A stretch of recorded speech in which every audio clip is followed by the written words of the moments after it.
A suffocating atmosphere envelopes the battlefield as the massive shadow of the demon hovers in the air. The sheer gap in power brings the white-haired mage to his knees, letting out broken groans of ugh, while the small blue-hatted soldier beside him looks up in utter despair, letting out a pathetic sob. Amidst the swirling dust, the scarred swordsman grinds his teeth, cold sweat beading and rolling down his face. He grips the hilt of his giant red-edged blade tightly, forcing himself to stay grounded. Get it together. If I lose my focus, everyone dies. At that exact moment, the deformed creature with a pale, heavily muscled body and glowing purple eyes plummets directly onto the battlefield. A demon known as White Body Grothin. The terrifying impact creates a massive dust explosion, blasting everything away. The swordsman swings his weapon to block, while his comrades are blown back, screaming miserably, ugh. The magic staff clatters against the rocky ruins. The mage drops to his knees, his eyes wide and lifeless in sheer panic. My whole body is stiff, and I feel like vomiting, he mutters through tears. This isn't what I thought it would be. I hate being a transcendent. I don't want to be one. Please save me. I want to live. It was a submission to survive imprinted since the dawn of time. In other words, it was primal instinct itself. Seeing his comrades lose their spirits before the towering monster, the swordsman roars in anger. What are you doing? Get a grip. Grothin swings its massive arm, crushing the ground with a destructive force that sends debris flying everywhere. The swordsman uses his own body as a shield, protecting the trembling mage and the small soldier behind him. He bites his lip, his eyes filled with bitterness as he recalls the orders from the one-eyed commander. Our proud transcendent forces will go in, kill the host, and light a holy fire to signal us. Then the rest of the troops will move in and carry out the purification. The cruel reality hits him hard. Those brainless bastards. He furrows his brow in resentment, blood trickling from the corner of his mouth. You want me to face that thing with these pathetic lowlifes? Against that insanely strong bastard? With a heavy exhale, the swordsman swings his greatsword forcefully to clear the dust. He mutters, brushing aside all distractions. Cast aside the obsession. For now, just focus on taking that guy down. His eyes gleam with sharp determination as he analyzes the movements of the roaring, flexing monster. In the end, it's just a higher species of Wurgle. The patterns shouldn't be much different. Channeling all his strength into his legs, he kicks off the ground and dashes forward like an arrow. I'll do it. I can do it, he tells himself, dodging past the demon's razor-sharp claws. Don't back off, climb up him. Aim for the vitals. The opportunity has arrived. The demon Grothin stares down with its lifeless purple eyes as it notices the sudden attack. The swordsman clenches his jaw, his muscles bulging as he swings his greatsword in a perfect arc, cutting through the air. A harsh thwack rings out. The power of the slash is so intense that it creates a shockwave explosion, cracking the earth beneath the monster's feet. He does a backward roll and lands on his knees, blood splattering across his face as he coughs heavily. Panting with a sweat-drenched forehead, he realizes the power, speed, and timing were all perfect. But as his eyes lock onto the target, despair washes over him. And yet, I couldn't even cut through the joint body. How can I win? He thinks in shock. In the hazy smoke, the red-edged greatsword planted in the ground suddenly shatters, its metal surface splintering and falling like fragile shards of glass onto the gray rocks. The sight of the cracks on the blade sends his mind drifting back to a distant memory amidst the white snow. There, his blonde-haired comrade with a radiant smile was showing off a meticulously carved sword. How's this look? Cool, right? The proud voice echoes. Leo from Barracks 3 drew it for me. Snapped back to the cruel reality, the swordsman is left speechless, staring at his completely ruined weapon. Vought's supply? He wonders silently, his remaining eye squinting in utter bewilderment. He didn't. The swordsman mutters, his pupils shrinking in terror as the truth dawns on him. The sword once engraved with a majestic black dragon pattern is now nothing but scrap metal planted, next to a shattered white skull amidst the deadly battlefield. Desert? Reality crushes all hope. Before him, the demon Grothin bares its fangs in a sinister smile, its purple eyes glowing brightly as if relishing the joy of the hunt. In fact, to a demon host accustomed to slaughter, the transcendent, who completely lacks any actual combat experience, is nothing more than a joke. They were nothing more than toys to soothe his long-lasting boredom. With a casual yet immensely powerful backhand, Grothin swats the swordsman into the air. The terrifying impact splatters blood across the desolate gray sky. The monster flexes its bulging muscles, clenches its fist, and slams it down onto the ground.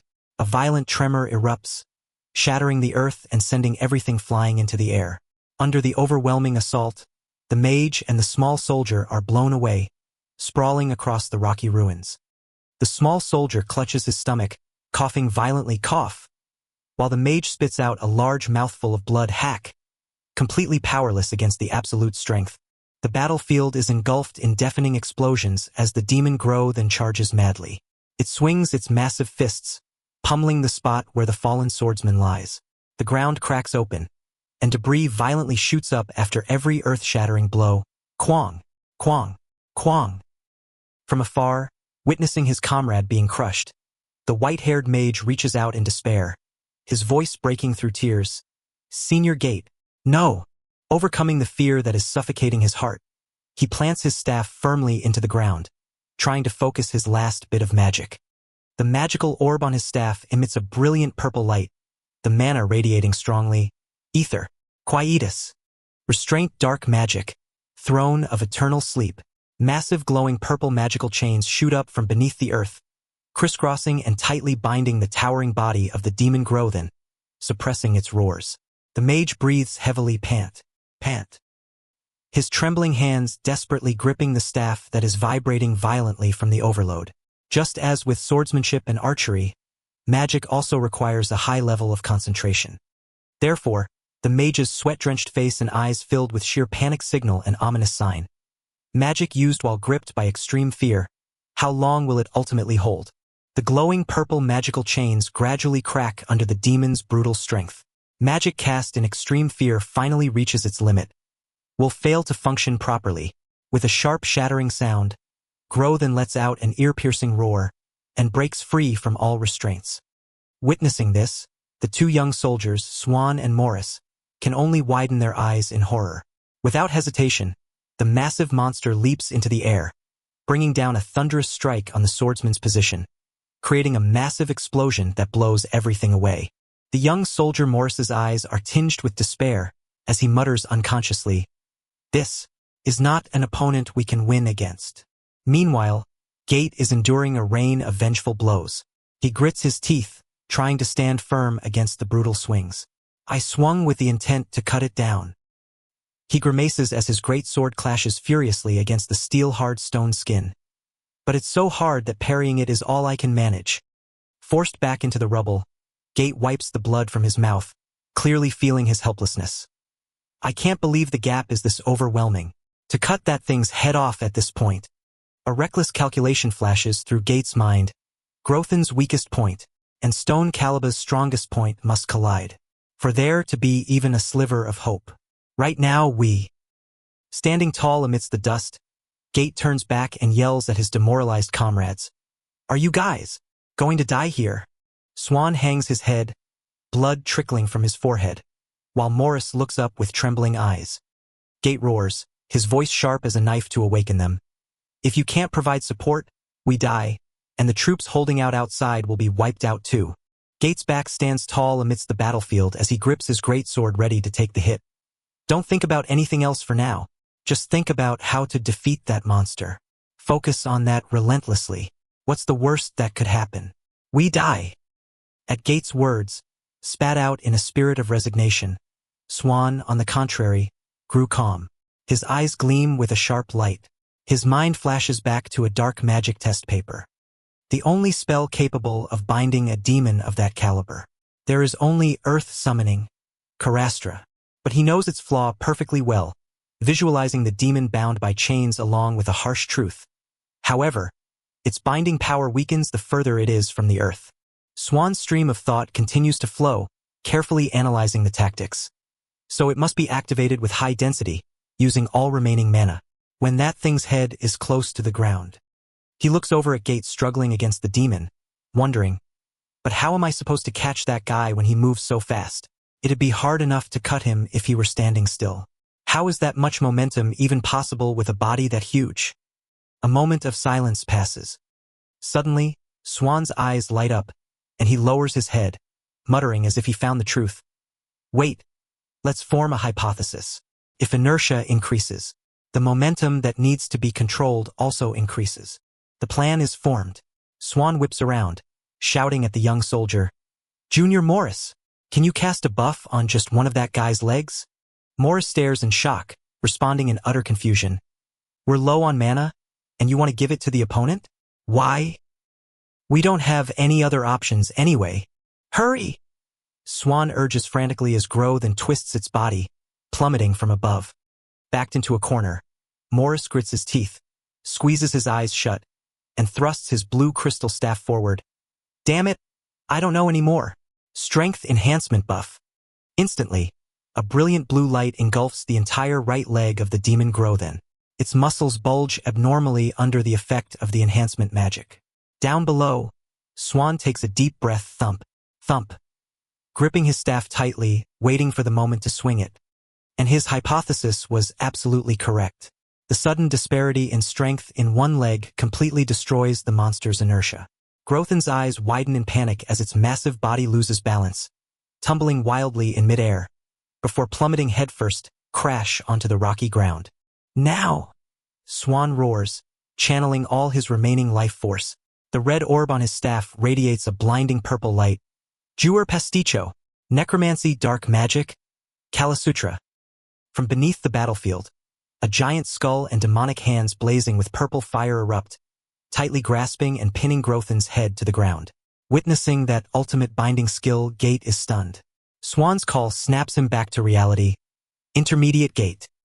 Gate steps back, gripping the hilt with both hands and raising it high, entering the prep pose. Basic Stance 1. A mocking remark about his stone-crushing / training briefly echoes in his mind. Is that barbaric technique even useful in actual combat? Today he will have the answer. All hesitation is brushed aside. Gate's eyes sharpen like a wild beast locking onto its prey. He lets out a resounding roar. Stance number 1. The greatsword swings down, carving a deadly trajectory. At the same time, Morris spreads his arms, draining every last drop of his magic. Using up all my remaining mana. Enhancement. Strength buff. All in. A radiant energy surges directly into Gate's body, causing his aura to explode to its peak. Feeling the overflowing power, Gate smirks confidently. Whoa, I take back calling you a good-for-nothing idiot. With mountain-splitting strength, he declares the technique's name, IPSO Federation Standard Great Sword Art. Morris, Swan. The collision of two massive forces creates a blinding flash of light that tears through the night. Gate's glowing yellow eyes reflect absolute respect for his comrades. He shouts, channeling all his fury into the decisive strike. You guys are true A ranks. The image of the two young soldiers collapsing from exhaustion yet still looking at him with hopeful eyes becomes a massive driving force. Basic Form 1. Stone-breaking cleave. With no mercy left, the great sword, infused with insane enhanced power, slices cleanly through the tough stone neck, severing the head of the demon Grow then in a perfect finishing blow. A heavy silence descended upon the ruined battlefield. Before the colossal corpse of the defeated demon Grotan, the two elf warriors panted heavily, their eyes still wide with disbelief. One of them gasped, "No way." The other followed up in utter shock. "We really did it. We beat Grotan. We beat a demon." Staring at the broad back of Gate, who stood gripping his bloodied greatsword, they muttered, "We actually defeated it." Without wasting a single moment, Gate approached the demon's corpse and used his knife to carve out a bizarre, glowing organ. It was the Grotan lip, a demon special part, a body organ first found on high-class white-body hosts. In that exact moment, all the transcendents present sensed it instinctively. They had to eat it. Gate didn't hesitate to shove the foul mass of flesh into his mouth, chewing voraciously. The wavelength of the special part makes whoever matches that wavelength mistake its smell for taste. And it triggers a primal compulsion. You must chew and swallow this. As it travels down the esophagus and spreads, your organs tingle so much you can literally tell where that energy is in your body. This isn't just digestion. It's fusion. Suddenly, Gate tightened his grip on his sword hilt. A swirling aura erupted around him as he swung his great sword, tearing through the air with terrifying force. The swing was so powerful it created a gale, causing the two elf warriors to gasp in astonishment. Oh! The highly active proteins that were absorbed were the cause of this change. The power boosted the eater's strength to the absolute limit their body could handle without breaking. In other words, Gate's combat power just tripled. With a cold glint in his eyes, Gate turned to his comrades. This information isn't in the demon bestiary, which means only the transcendents who've entered the Bloodlands can know it. He lowered his voice. Listen carefully. I don't know why, but you all felt it too. The subconscious wavelength was shared between transcendents. The small elf warrior nodded, sweating. Yes, sir. Gate's gaze hardened as he outlined his plan. The fights from here on will be even more brutal, but there will be rewards at the end, as you felt today. The one who receives the reward seems to be decided by the part's wavelength. He concluded decisively. So, information about these rewards we gain by killing demons will be shared only within the Transcendent Squad. The two elves jolted, realizing the gravity of the situation.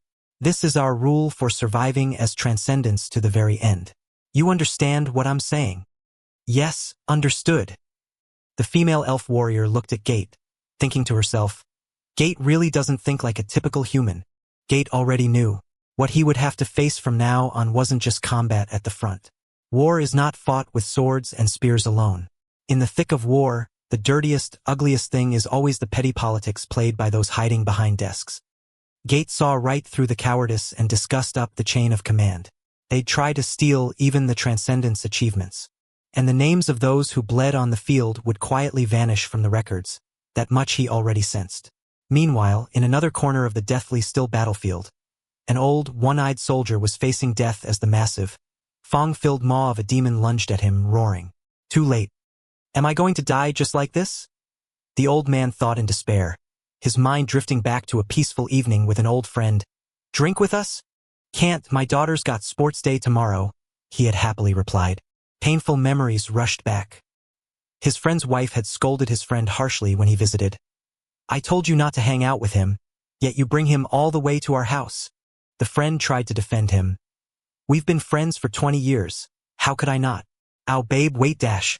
It was a world filled with too much grief. But in that moment right on the verge of death, around the old man, the demons are disappearing. Shouts rang out clearly from the soldiers. Situation clear. Drop the barrier. A large-winged female elf warrior soared over the wasteland, observing the miraculous changes. The swamp is fading too. White cloud trees. Plants whose nature opposes demonic energy. Proof there are no demons nearby. The air got fresh instantly. The young elf warriors smiled in relief. Oh! Meanwhile, a solitary figure silently took steady steps deep into a dark cave. Gate's appearance with the demon's head made a young elf archer stare in astonishment. The troops began to murmur. Gate strode forward proudly, carrying Groton's massive head, followed by his two comrades. Observing from afar, Commander Woody, with a long scar across her face, revealed a sharp gaze. She thought to herself in relief. I was ready for total annihilation. The people who'd experienced the Wurgle raid in the opening ambush reacted quickly, and thanks to Gate and the other Transcendents' efforts, we earned this result. Woody smiled, a rare sight on the battlefield. They did it. Those kids actually did it. Resounding cheers echoed all around. A voice called out to him, Mid-rank Gate.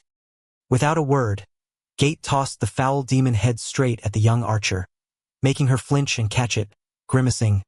Ugh, gross. The white-haired elf warrior walked over, chewing on a hemp leaf, and grumbled. Seriously, these brats. Who said you could chew wall hemp leaves without even a rest order? Each unit, do a head count and report in. Looking towards those slacking off in the rear, the white-haired elf clicked her tongue sarcastically. What a drama queen, that bitch. Gate replied coldly. For real, if I could enter the Bloodlands, I'd rip them all apart myself. He glanced at the soldiers laughing and joking in the distance, his voice lowering. Easy, they haven't faced a white-body host directly, and they never will. From the look of them, they clearly sat this battle out in the back too. The danger of demons still hasn't hit their skin. Woody has to fight this difference in temperature too. Just as Gate thought, among Federation troops, attitudes toward the situation were worlds apart. They still had no grasp of how serious it was. They didn't realize yet that this was a do-or-die moment that would heavily affect the Federation's survival. The commander's voice cut through the thoughts. Start wall repairs, and build temporary barracks for each unit. Yes, sir. At the Grotan Bloodlands, Federation temporary GOP, the price had been paid. 11 wounded. For dead. We can't avoid sacrifices anymore. On the wall, a female elf archer adjusted her aim, reporting anxiously. We also need to hurry with the forward defense lines. I'm already seeing Giz again near the perimeter. A soldier below nodded. Yes, sir. Looks like taking the Bloodlands isn't the end. We'll have to get used to advancing. In another corner, the one-eyed old man waved his hand. Asen, with me. The young soldier named Asen looked confused. Eh? We're still finishing the temporary barracks, though. The old man grumbled impatiently. We've got to move materials to reinforce the positions. Can't we have the kids do it? My knees are full of fluid. When a giant moves, the job gets done fast. Get out here. We're taking this to the perimeter, right? Yeah. Suddenly, both the old man and Asen stared in shock. Before their eyes, Gate was casually carrying a massive stone block on his shoulder. Asen stammered, sweating profusely. What the? Isn't that heavy? Gate replied with a deadpan expression. It's manageable.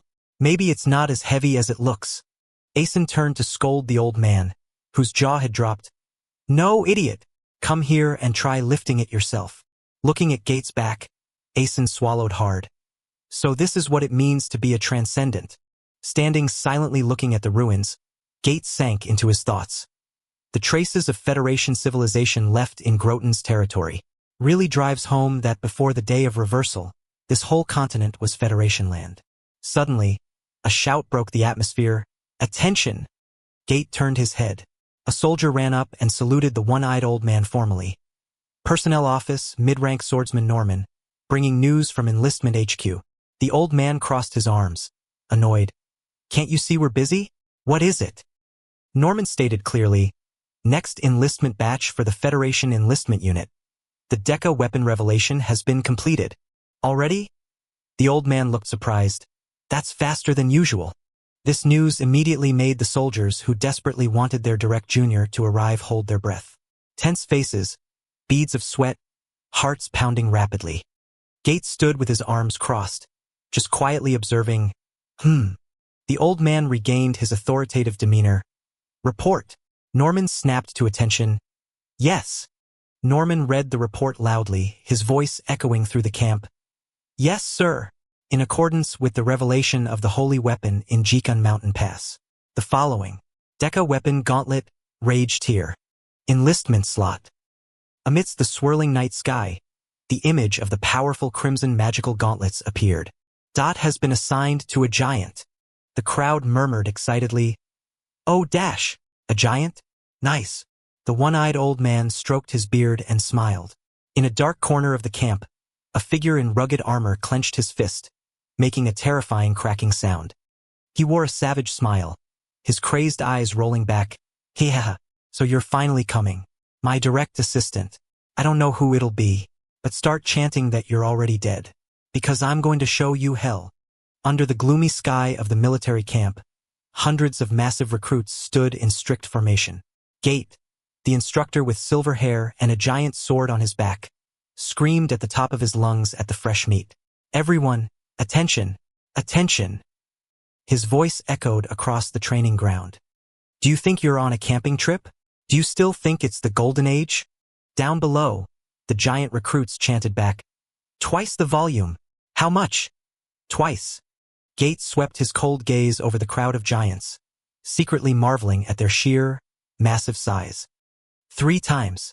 How much? 3 times. Even among a forest of hulking figures, 2 individuals stood out clearly. First was trainee number 8, Goliath, the combat sambo champion. Next was trainee number 1, Titan, known as the Iron Hero, a 5-time giant decathlon winner and world record holder. Gates sighed inwardly, telling himself that in a state of war, those fancy titles were quite useless. He frowned, a flash of dissatisfaction in his eyes. But why has a transcendent like me returned to the induction center at such a critical time? when I should be building and defending forward bases? Shaking off his frustrated thoughts, Gate yelled out again. Now attention! Attention! A flashback brought Gate back to a conversation in the command tent a few days prior. A subordinate officer with pointed ears asked anxiously, Intermediate Gate, are you returning to the induction center headquarters? Even the manual says Transcendence must be stationed at the front lines. If the demons happen to invade, how can the two of us, along with him, handle the forward base? Facing Gate was an old man with a white beard and an eye patch, representing the headquarters. The old man replied calmly, Gate, you need to act as the instructor until the giant race troops arrive. It's still early, so the curriculum hasn't been established yet. Gate sat with his arms crossed, listening expressionlessly. The old man continued to persuade him, adding a hint of warning. I'll set up the framework so that each race can handle their own training thoroughly from next time. So just look after it this once. It's an order from above, so don't talk back. And honestly, the headquarters is more comfortable to work in. Don't you agree? So, let's do our best just until this batch of troops is done. Okay? Seeing the old man's shifting of responsibility, Gate completely understood the situation. Since the new recruits are giants, the intention must be to safely deploy experienced personnel to avoid taking any personal responsibility. Knowing he couldn't resist, Gate replied coldly, Understood. Carrying his familiar giant sword, Gate turned his back and walked out of the command tent, the gray sky outside reflecting his gloomy mood. If I'm told to do it, I have to do it. What choice do I have? He called back nonchalantly, I'm heading out.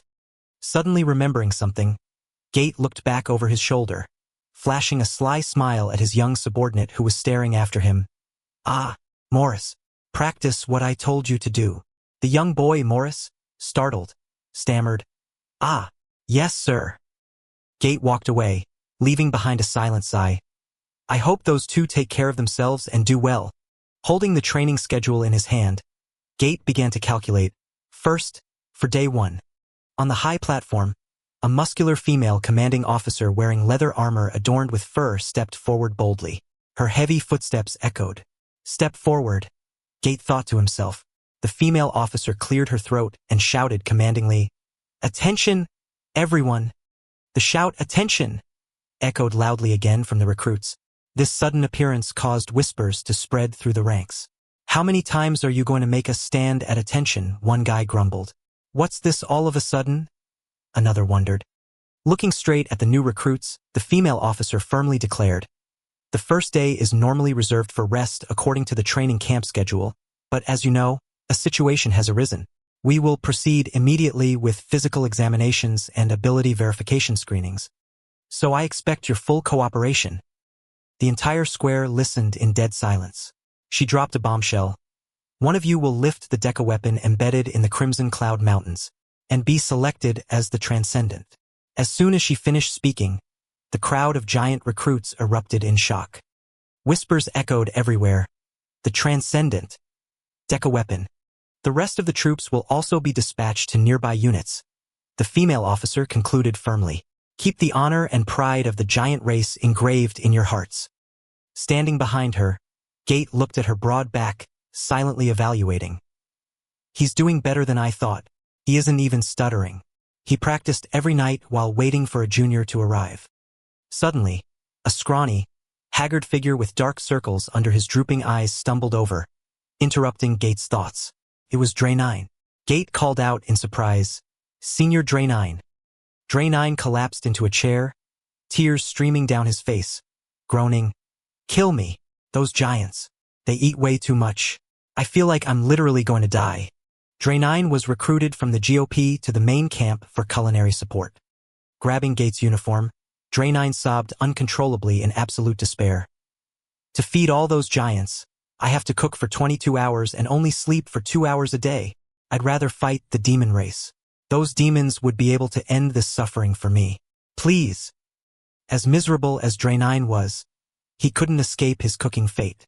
A sullen rations officer walked over, grabbed Dre 9 by the collar, and dragged him away across the dirt, muttering, This brat was holed up here the moment I looked away.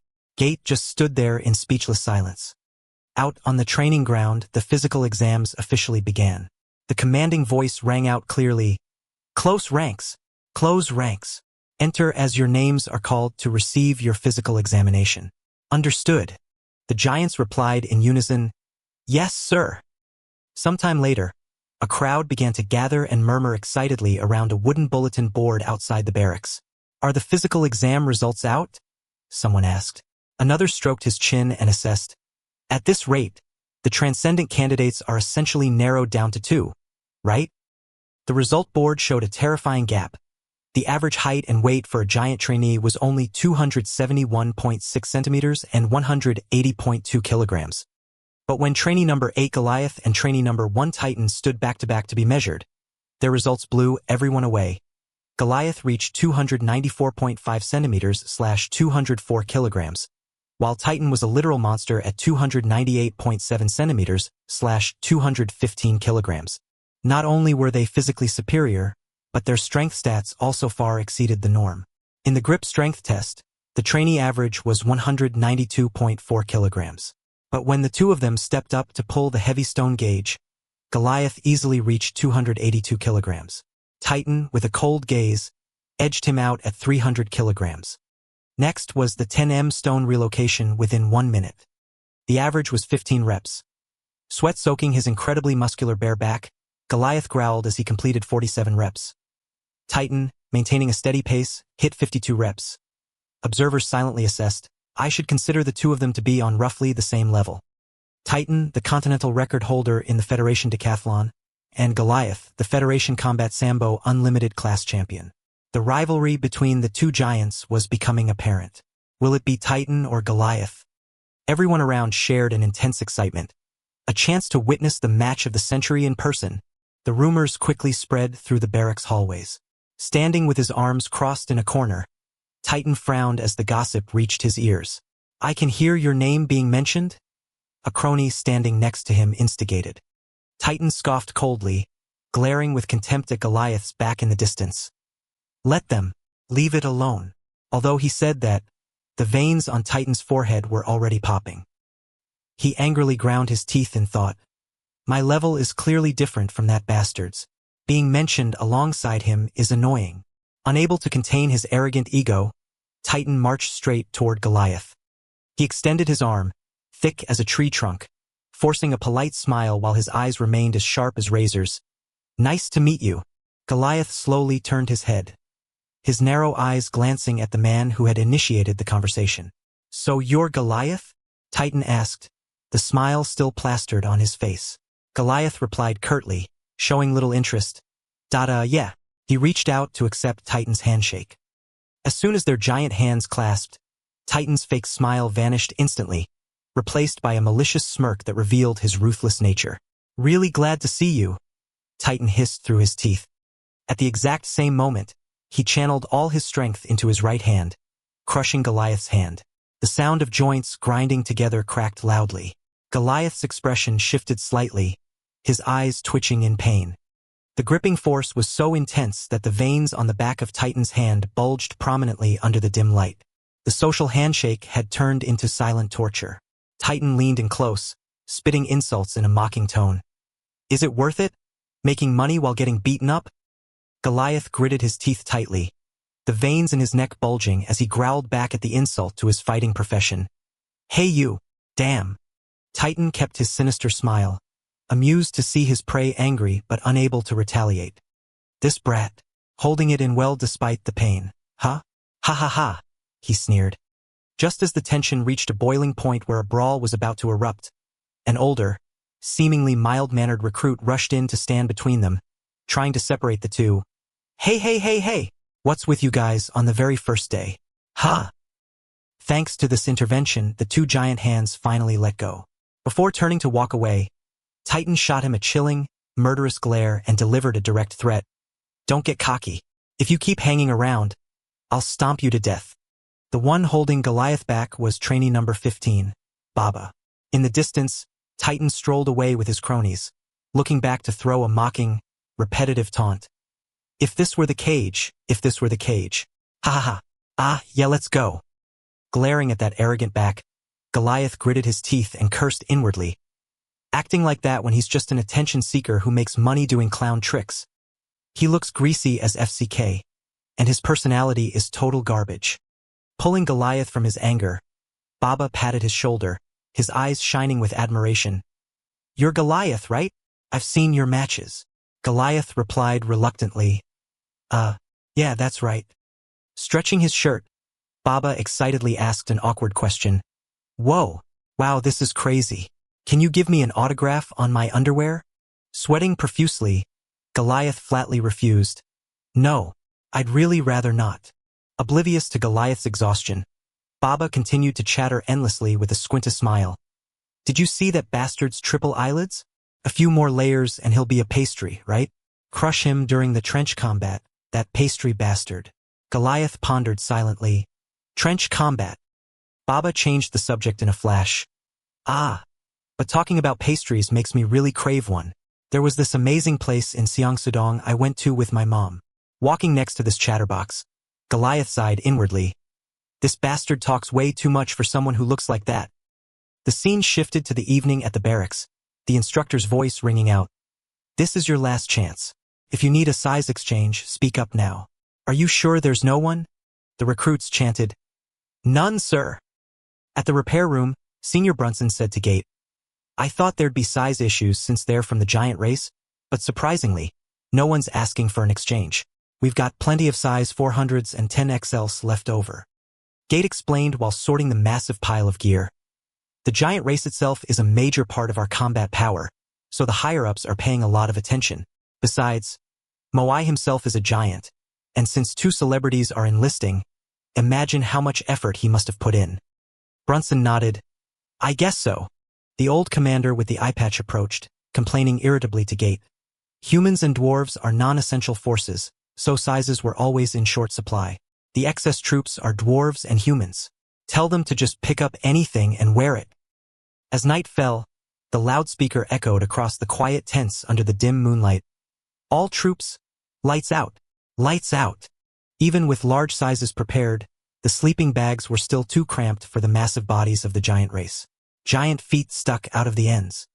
Grumbles sounded in the dark. Damn, why is it so narrow?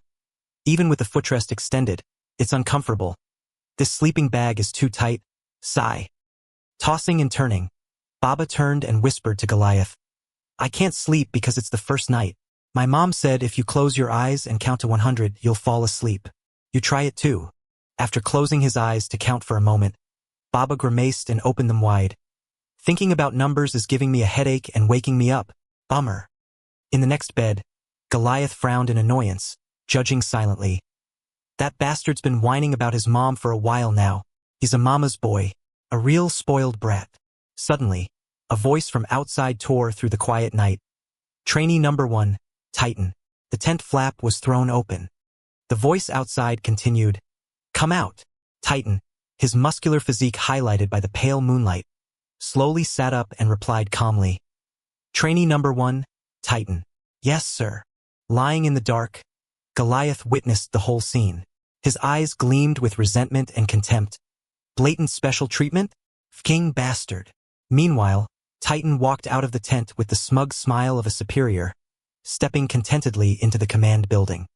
Inside the brightly candlelit room, Titan was carefully signing a piece of paper. He asked politely, "What should I write under the signature?" The old commander with the eye patch waved his hand, smiling. "Just write anything." Titan replied respectfully, "Yes, I understand." On the paper was a flowing signature accompanied by a flattering note to curry favor. "Be happy, Mr. Moai." The old commander and the muscular female officer sat imposingly at the wooden table. Holding the signed paper, the old man put on a lecturing tone. "You might have been a hero and a celebrity on the outside, but here, everyone is just a trainee. You got that?" Titan stood at attention and answered loudly, "Yes, I understand." Not missing a chance to score points, he straightened his posture, delivered an incredibly energetic military salute with bulging muscles. "On the honor of the giant race, I will diligently and actively commit TO training with a soldier's attitude." The old man smirked in satisfaction. "Right, well, since it seems this unit's transcendent has practically been decided already. Even so, don't make it too obvious. Get along well with your peers." Titan nodded. "Yes, I understand. The old man waved his hand. Wait here, and when the permanent personnel arrive, move to the barracks. Titan turned his back, saluted again, and spoke in a loud, flattering voice.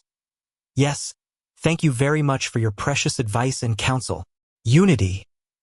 As Titan left, the old man nodded in assessment. Seeing him in person, he's not arrogant at all. He's even more likable. He's got common sense and is quite A-list. The female officer beside him smiled in agreement. You're right. He seems like a decent kid. But immediately after, a chilling, twisted smile appeared on her face. Crazy, dark thoughts flashing through her mind. Is that guy going to be my successor? Because I'm going to show him hell. Instantly, she corrected her expression. Did I take that back? Outside, 2 human guards dragged their exhausted feet through the night, complaining bitterly. Why are we escorting trainees in the middle of the night? We're not even on duty. One guard cursed to vent his anger. Moai, that son of a bitch. The other nodded. Exactly my thoughts. Arriving at the door, the guard pushed it open and called out. Trainee number 1. Wake up. You're moving barracks. Only silence answered. Stepping inside, the 2 guards were dumbfounded to see Titan casually sitting and sipping a cup of tea, completely ignoring the call. He thought irritably at the interruption. Ah, what now? The guard frowned, stepping forward to rush him. Hey, we're short on time, so move fast. Can't you hear me? Looking down from his height, Titan threw a look of utter contempt at the small humans, his thoughts revealing his disgust and disdain. These nobodies are acting like they're all that. Sensing the hostile, threatening glare, the guard shivered warily. What? Regaining his composure, the guard asked again. What did you just say? Titan kept a stone-cold expression, his sharp eyes glaring at the guard, and replied slowly. I didn't say anything. Angered by the insolent attitude, the guard lost his temper. He pointed the tip of his spear directly at Titan's chest, shouting, Hey, repeat what you just said. Suddenly, Titan's face contorted into something hideous, his giant, gaping mouth letting out an ear-shattering roar that shook the room. I didn't say anything. The thunderous roar struck their eardrums, causing the 2 guards to clutch their ears and collapse to the floor in sheer panic. What the hell? The guard stammered. Who the hell are you? Are you crazy? Restoring his cold demeanor, Titan looked down at the 2 trembling figures at his feet, uttering a word of pure disdain. Weak. Titan's massive shadow loomed over the 2 small guards, blotting out the light coming in from the window. His eyes widened, glinting with the madness and cruelty of someone used to trampling others. He gritted out every word, as if spitting on their self-esteem. Penniless, and with jack shit to show for themselves. If you half-breed beggars can't even know your place, then what the hell are you going to do?